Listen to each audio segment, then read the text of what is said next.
예수께서 이 말씀을 마치시고 갈릴리를 떠나 요단강 건너 유대 지경에 이르시니 큰 무리가 따르거늘 예수께서 거기서 그들의 병을 고치시더라. 바리새인들이 예수께 나와 그를 시험하여 이르되 사람이 어떤 이유가 있으면 그 아내를 버리는 것이 옳으니까. 예수께서 대답하여 이르시되 사람을 지으신 이가 본래 그들을 남자와 여자로 지으시고 말씀하시기를 그러므로 사람이 그 부모를 떠나서 아내에게 합하여 그 둘이 한 몸이 될지니라 하신 것을 읽지 못하였느냐. 그런즉 이제 둘이 아니요 한 몸이니 그러므로 하나님이 짝지어 주신 것을 사람이 나누지 못할지니라 하시니 네, 그러면 어찌하여 모세는 이혼 증서를 주어서 버리라 명하나이까. 예수께서 이르시되 모세가 너희 마음의 완악함 때문에 아내 버림을 허락하였거니와 본래는 그렇지 아니하니라. 내가 너희에게 말하노니 누구든지 음행한 이유 외에 아내를 버리고 다른 데 장가드는 자는 간음함이니라. 제자들이 이르되 만일 사람이 아내에게 이같이 할진대 장가들지 않는 것이 좋겠나이다. 예수께서 이르시되 사람마다 이 말을 받지 못하고 오직 타고난 자라야 할지니라. 어머니의 태로부터 된 고자도 있고 사람이 만든 고자도 있고 천국을 위하여 스스로 된 고자도 있도다. 이 말을 받을 만한 자는 받을지어다. 그때에 사람들이 예수께서 안수하고 기도해 주심을 바라고 어린아이들을 데리고 오매 제자들이 꾸짖거늘 예수께서 이르시되 어린아이들을 용납하고 내게 오는 것을 금하지 말라. 천국이 이런 사람의 것이니라 하시고 그들에게 안수하시고 거기를 떠나시니라. 어떤 사람이 주께 와서 이르되 선생님이여 내가 무슨 선한 일을 하여야 영생을 얻으리이까. 예수께서 이르시되 어찌하여 선한 일을 내게 묻느냐. 선한 이는 오직 한 분이시니라. 내가 생명에 들어가리 명들을 지키라. 이르되 어느 계명이오니까. 예수께서 이르시되 살인하지 말라, 간음하지 말라, 도둑질하지 말라, 거짓 증언하지 말라, 내 부모를 공경하라, 내 이웃을 내 자신과 같이 사랑하라 하신 것이니라.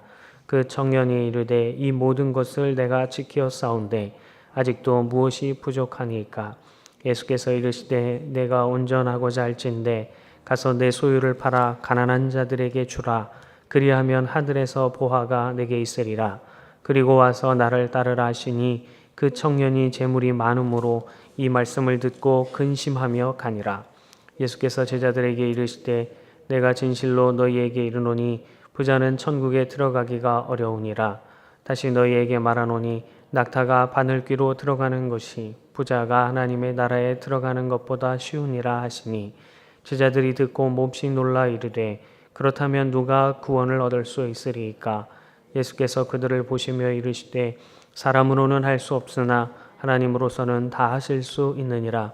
이에 베드로가 대답하여 이르되 보소서 우리가 모든 것을 버리고 주를 따라싸운데 그런즉 우리가 무엇을 얻으리이까. 예수께서 이르시되 내가 진실로 너희에게 이르노니 세상이 새로 인자가 자기 영광의 보좌에 앉을 때에 나를 따르는 너희도 12 보좌에 앉아 이스라엘 12지파를 심판하리라. 또 내 이름을 위하여 집이나 형제나 자매나 부모나 자식이나 전토를 벌인 자마다 여러 배를 받고 또 영생을 상속하리라. 그러나 먼저 된 자로 나중되고 나중된 자로서 먼저 될 자가 많으니라. 아멘. 하나님 아버지와 우리 주 예수 그리스도로부터 은혜와 평강이 우리 모두에게 가득하기를 주님의 이름으로 축복합니다. 대략 한 10여 년 전부터 기업이나 기관들에서 두드러지게 추구하는 그런 단어가 하나 있었습니다. 바로 핵심 가치라는 말이었습니다. 기업이 방향을 잃지 않고 나아가게 하는 원동력, 그리고 기관들이 흔들리지 않고 원칙을 지켜가게 하는 그 힘의 원천, 또 한 개인이 목표한 바를 이루기까지 포기하지 않게 하는 내면의 근본적인 에너지, 그것이 바로 핵심 가치입니다. 이 핵심 가치를 놓치면 한 개인이든 또 기업이든 국가든 견고히 설 수 없고 향방 없는 구름과 같이 이리저리 휩쓸리며 또 목적 없이 유리하는 그러한 삶이 되고 맙니다. 그리스도인들은 우리의 삶을 존재케 한 가치를 절대 놓쳐서는 안 될 것입니다. 그렇다면 그리스도인들의 핵심 가치는 과연 무엇일까요? 우리가 찾도록 찾고 구하는 우리의 비전과 같을 것입니다. 그 그리스도인들의 핵심 가치, 우리의 유일한 또 모두의 비전은 바로 하나님의 나라입니다. 이것이 우리의 존재 이유고 존재 목적입니다. 흔들리지 않고 바라보아야 할 우리의 유일한 소망이기도 합니다. 이 소망으로 오늘도 가득해지기를 주님의 이름으로 축복합니다.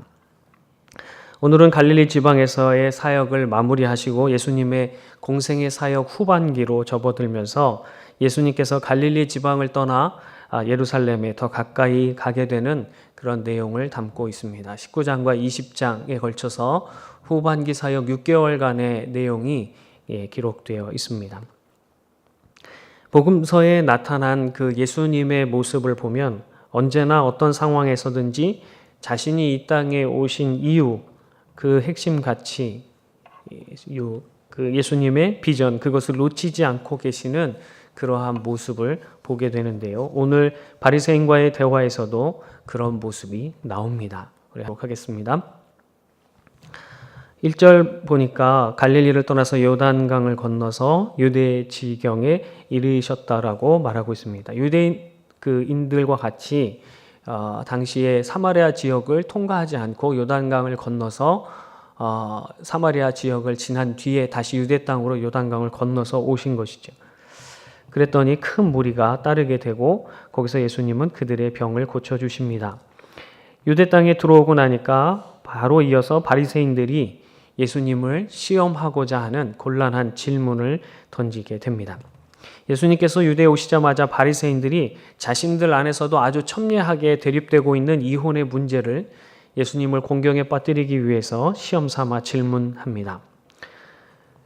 이 바리새인들 중에서도 율법에 관해서 꽤나 자유한 그러한 한 무리가 있었고 또 이 반대의 파인 또 엄격하게 또 율법을 지켜야 한다 하는 그런 한 무리가 있었습니다. 이 두 사이에서 이혼의 문제가 심각한 화두로 대두되었습니다.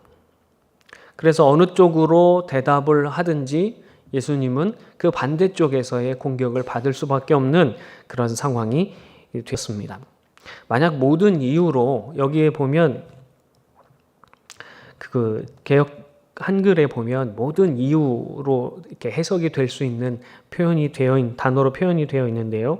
오늘 여기에 보면 3절에 사람이 어떤 이유가 있으면 그랬습니다. 근데 이것은 죄가 될 만한, 죄로 드러날 만한 모든 조건들을 다 이야기하는 거예요. 모든 이유, 어떤 것이든 음행한 연고 외에도 여러 가지 죄목들, 죄라고 정해져 있는 그런 죄목들이 어떤 거라도 있다면 그 아내를 버리는 것이 옳습니까? 라고 물어보는 것이에요. 그래서 모든 이유로 이혼이 가능하다라고 말하면 반대쪽에서는 예수님을 자유주의자다라고 보게 될 것입니다. 그렇다고 또 음행한 경우에는 이혼할 수 없다라고 말하면 지금까지 그 죄인들을 친구로 여겼던 그 예수님의 모습은 위선이었다라고 치부되게 될 것입니다. 아마도 바리새인들은 예수님께 어떤 대답을 얻기 위해서 질문했던 것은 아닌 것 같습니다. 곤경에 빠뜨리려고 하는 의도를 가지고 그렇게 예수님을 시험하죠. 이런 바리새인들의 우문에 예수 현답을 하십니다. 이쪽 편도 아니고 저쪽 편도 아닌 하나님의 말씀 곧 진리가 무엇인가, 하나님께서 본래 가지셨던 그 하나님의 나라 또 핵심 가치가 무엇인가를 가지고 이야기를 하십니다. 예수님은 창조의 원리를 말씀해 주셨어요. 4절에 보니까 사람을 지으신 이가 하나님께서 본래 그랬습니다. 본래, 근본의, 근원의, 창조에 이런 의미가 담겨 있습니다. 처음에 시작에 이런 뜻이 있는 것이죠. 그들을 남자와 여자로 지으셨다라고 말하고 그 후에도 너희 마음이 완악하였기 때문에 모세가 그렇게 허락한 것이지 본래는 하나님이 처음 만드실 때는 그 하나님의 그 핵심 가치를 심어두신 것은 그것이 아니다라고 이야기해 주시는 것이에요. 하나님은 남자와 여자를 만드십니다. 그런데 여자는 어떻게 만드셨냐면 아담을 깊이 잠들게 한 후에 그의 갈비뼈 하나를 취하여 그것으로 여자를 만드세요. 그러니까 남자와 여자는 독립된 개체이면서도 또 어떤 의미가 있나요? 남자와 여자는 한 몸이다라는 것입니다. 원래 한 몸이다라는 것이에요. 사람의 의지나 감정으로 정신적으로 부부가 한 몸이 되는 것이 아니라 원래 하나님께서 본래적으로 하나로 창조하셨다라는 것이에요. 하나인 것으로 하나에서 창조를 하신 것이죠. 하나님께서 그래서 결혼한 부부들, 그래서 하나님이 짝지어 주신 것을 사람이 나눌 수 없다라고 말씀하시는 것이에요. 이 당시 이혼의 문제는 어쩌면 그 남자들이 남존여비 사상이 팽배했던 그 당시에 좀 더 자신들의 쾌락을 즐기기 위하여 아내들을 여러 가지 이유로 내버리는 그러한 상황들이 있었습니다. 그러나 이 이혼당한 여인들이 아무런 증거 없이 이혼당하고 나면 여자들이 나가서 일할 만한 생활을 이어갈 만한 모든 그 환경이 되지 않기 때문에 도저히 살아갈 수가 없습니다. 그럼에도 불구하고 자신들이 아내로 취하였던 자를 이제는 더 이상 관심도 없고 마음에 있지 않으니까 그를 그냥 내어버리고 또 다른 사람과 함께 생활하려고 하는 그런 인간적인 또 그런 육체적인 쾌락을 찾고자 하는 그런 마음에서 이러한 자유적인 율법을 자유적으로 해석하려고 하는 사람들이 나타난 것이죠. 그래서 예수님께서는 그들의 그 마음을 간과하시고 너희는 너희의 생각과 편리를 위해서 하나님이 세상을 창조하신 핵심 가치를 이해하지 못하고 있다. 또 이해하려고도 하지 않으려고 한다라는 것을 지적하시는 것이에요. 너희의 뜻이 중요한 것이 아니고 너희의 편리와 너희의 만족이 중요한 것이 아니라 하나님께서 창조하신 그 뜻이 중요하다라는 말씀을 해 주시는 것입니다.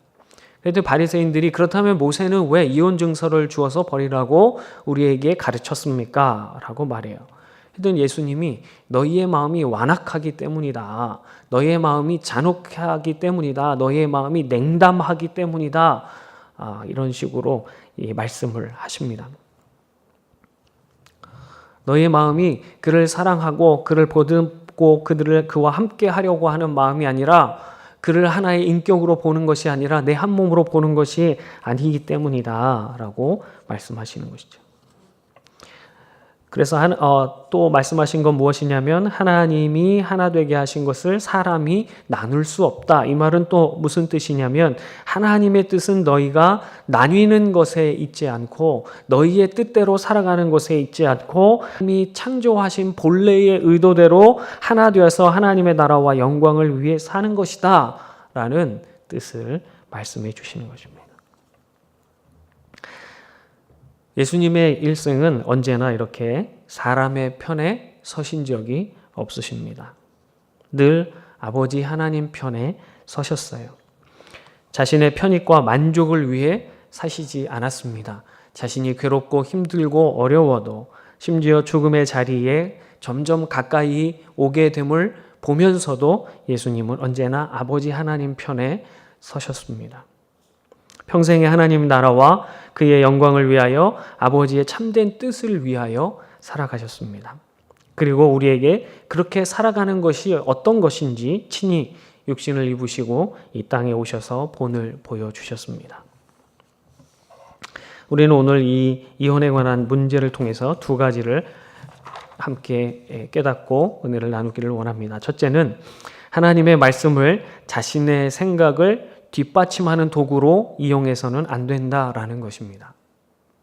또한 그러기 위해서 하나님의 말씀을 자신의 뜻대로 사사로이 풀어서도 안 된다라는 것입니다. 이 당시 바리새인들은 두 파로 나뉘어져서 옳다고 주장했습니다. 자신들의 상식과 또 자신들의 이익, 자신들의 편리함을 위해서 또 자신들이 하는 행위, 또 자신들의 그 주장이 의롭다라는 것을 드러내기 위해서 하나님의 말씀을 해석했다라는 것이죠. 하나님이 본래 의도하셨던 하나님의 뜻, 그 하나님의 핵심 가치는 온데간데 없는 것입니다. 하나님의 뜻에는 관심이 없는 것이죠. 왜 토라, 즉 율법을 읽고 가르치는 바리새인들이 이렇게 되었을까요? 이유는 마음이 완악하게 되었기 때문입니다. 하나님의 마음으로 그들의 마음이 부드러워지지 못하고 자신들의 생각과 모든 의견대로 육체의 소욕을 따라 살아가는 아주 잔인한 냉담한 그런 마음을 가지게 되었기 때문입니다. 이 당시에 바리새인들뿐만 아니라 오늘날의 우리 그리스도인들도 이러한 일을 할 때가 너무나 많습니다. 하나님의 말씀에 자신의 삶을 맞추어 가야 함에도 불구하고 우리는 우리의 생각과 어떠한 선택에 있어서 그것이 옳다라고 하는 것을 주장하기 위하여 하나님의 말씀을 끌어다 쓸 때가 많다라는 것이죠. 이렇게 될 때에는 어떤 경우가 고난이 오거나 아픔이 오거나 우리가 희생해야 할 때는 그 말씀을 하나님의 말씀으로 받지 않게 된다라는 그런 경우가 발생하게 됩니다.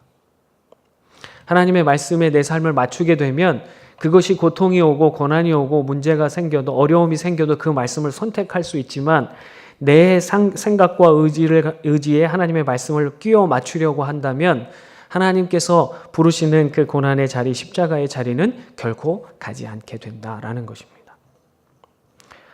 베드로후서 1장 20절에서 21절에 보면 이렇게 말씀하세요. 먼저 알 것은 성경의 모든 예언은 사사로이 풀 것이 아니니 예언은 언제든지 사람의 뜻으로 낸 것이 아니요 오직 성령의 감동하심을 받은 사람들이 하나님께 받아 말한 것입니다 라고 말하고 있습니다. 그래서 결코 하나님의 말씀을 내 뜻대로 내 편의대로 내 의견이 옳다고 하는 것에 대한 증거로 수단으로 삼아서는 안 될 것입니다. 항상 하나님의 말씀에 자신의 삶을 맞추어 갈 수 있는 우리가 되기를 간절히 바랍니다. 둘째는 그리스도의 삶은 언제나 말씀의 본질, 하나님의 창조시에 세우신 핵심 가치를 추구하는 그것에 있어야 함을 말하고 있습니다. 어떤 사람은 형식이 중요하다라고 말합니다. 그래서 순서 하나하나에도 의미를 부여하고 그 형식과 형틀을 누구도 건드리지 못하게 합니다. 또 어떤 사람은 내용이 더 중요하다고 해서 형식이 뭐 그렇게 중요하냐, 내용이 하나님의 뜻에 합당해야 한다라고 말하는 사람도 있습니다. 그런데 마태복음 23장 23절에 보면 이렇게 말씀하세요. 화 있을진저 외식하는 서기관들과 바리새인들이여 너희가 박하와 회향과 근처의 11조는 들이되 율법에 더 중한 바 정의와 긍휼과 믿음은 버렸도다. 그러나 이것도 행하고 저것도 버리지 말아야 할지니라 라고 말씀하세요. 성경에서 말할 때 이것과 저것은 이것은 좀 더 가까운 것을 말하는 거고 저것은 더 좀 먼 것을 이야기합니다. 그래서 지금 말씀하신 그 자리 처음에 율법의 형식을 이야기했고 또 그 다음에 더 중한 그 믿음, 정의와 긍휼과 믿음은 버렸다라고 말할 때 이것 하면 뒤에 말씀하신 이 정의와 긍휼과 믿음을 말하는 거고 저것이라고 말하는 것은 박하와 회향과 근처의 11조를 드리는 그런 형식을 말하는 것입니다.